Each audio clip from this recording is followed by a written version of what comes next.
your hair done. Hi everyone, I'm Nikki and back again with another hairstyle. Today, we're going to do headband hairstyle. Let's make our crowning glory prettier. Ready? We will be needing Hairfix Hold Spray, Hairfix Keratin Straight Leave-On Hairspray, flat iron, a comb, and hair tie. I love my hair soft, smooth, shiny, and tangle-free.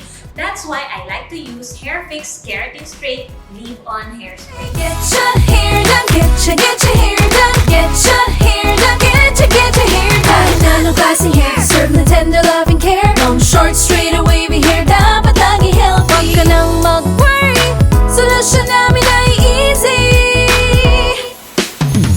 Get your hair done. You can even spray extra Keratin Straight Hairspray para sobrang smooth and shiny yung hair. You can choose to have sleek, straight, shiny hair like so, or prefer a curled bottom.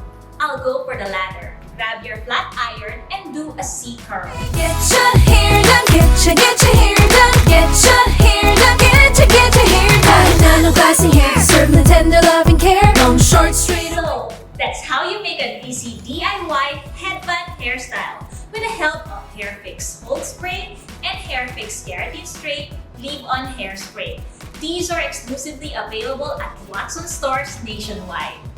For more hairstyle tips, follow Hairfix Facebook, Instagram, and TikTok for you to be ready for your crowning glory. Done.